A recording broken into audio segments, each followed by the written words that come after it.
remember it well. The fascist-led Argentinians tried to take the Falkland Islands back in 1982, but they were given a good kicking by the British. Now they're crying about it again, but this time, Barack Obama, as opposed to Ronald Reagan and so on, he's listening to them. And the British Army is the smallest in almost 200 years, so it's a different situation. Patrick Watts is an islander, former head of Falklands Radio, decorated by the Queen for his work on the Falklands during the invasion and occupation of the island by the Argentinian forces. He joins us now. He's in Holland right now, but he, of course, will go back to the islands. Welcome to you, sir. Hello, and welcome to you all in Canada. Now, let's just establish some background here. It seems to be very simple. People live on the Falkland Islands. If they decide they want to be Argentinian, Guatemalan, Hungarian, Danish, it's entirely up to them, but they want to be British. Is that not the end of the story?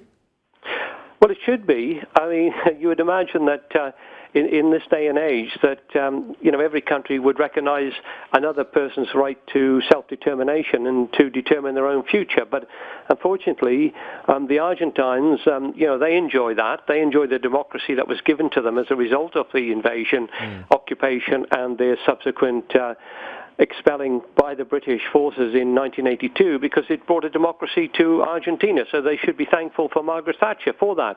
And they've had that for 30 years, but they seem to want to deny us that right in the Falklands.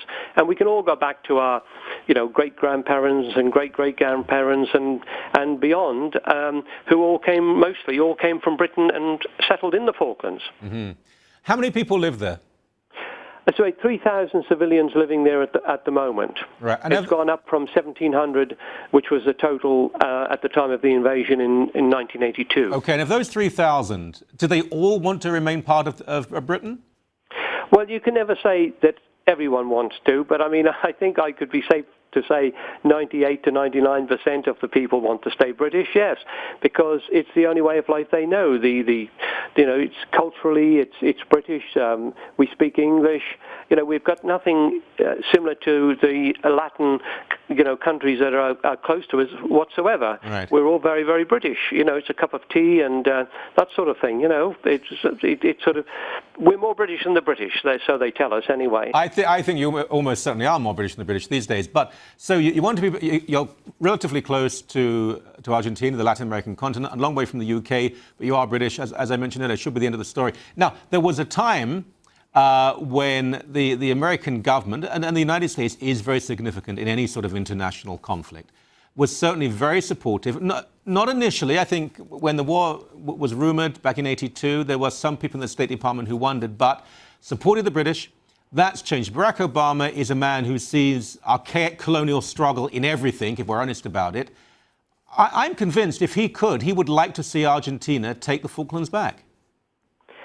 Well, I think that his stance has slightly sort of changed recently after David Cameron actually sort of went to talk to him about it, because it seemed fairly obvious that he didn't really know much about the Falklands and about us who lived there and why we wanted to stay British. It was all this sort of, he was taken in by all this stuff from this woman, this Mrs. Kirchner, the president, who was sort of fluttering her eyelids at everybody and saying, the islands belong to us. And all these guys were sort of saying, oh, yes, that's right, there should be talks. We've always enjoyed, or Britain has, an excellent relationship with the United States. And, of course, at the time of the invasion, I think it was the Secretary of State, wasn't it, Alexander Haig, who did a lot of negotiating, but he gave up on the Argentines because he said they changed their minds every 5 minutes. So eventually, America put its support behind Britain, which we were thankful for, of course, and they came out openly and sort of said, yeah, we're supporting Britain. But President Obama doesn't seem to know what side of the fence he should be on. But I think he seems to have I think not become supportive of Britain, but I think he's not quite in favour of Argentina as he was about a year ago or 18 months ago. I don't think he knows very much, with all due respect, about many things. He has advisors around him, but his instant reaction, a sort of spasm, is to say, well, if it's a European power, then of course the other side must be right. Now, I don't think there'll be military conflict, but it's not like in '82. There's a fair number of British soldiers and Marines on the island now, aren't there? You're absolutely correct. I mean, this is the thing today, that we do have a deterrent, and we did not have that in 1982. In fact, I mean, it is no secret the British were actively trying to persuade us to get ourselves involved with Argentina in some way.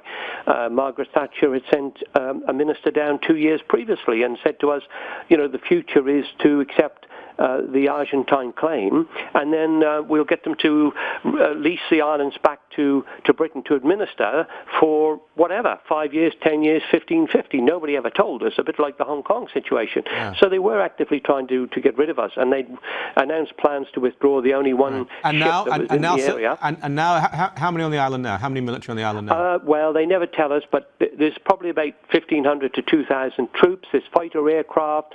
There's Royal Navy ships in the area, the latest modern ships, and of course, you know, they have this capability to reinforce the Falklands within 24 hours because they have the Americans have an air base on Ascension Island. Thank God they had it in 1982 for the British, and of course the British used it, and they're still there today, and the British and the Americans share it. And of course they can reinforce if they had to very, very quickly. So it's not going to be military. So we're quite encouraged today. Yeah, look, it won't be military. There are British ships there that can take out the entire Argentinian Air Force before they leave the ground. So it's not going to be military. Just very briefly before we go, do you think the British, it's not a strong government, it could well change hands, could well be a Labour government soon. Do you think the British and the Americans have the stomach to stand up to an emerging Argentina that's now democratic, it's not fascistic anymore, and say the Falklands are British?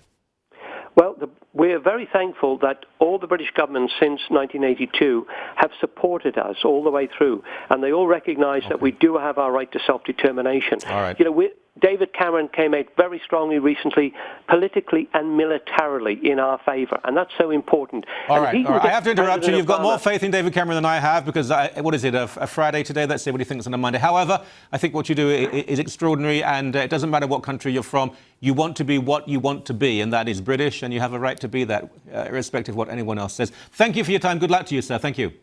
Thank you. Goodbye.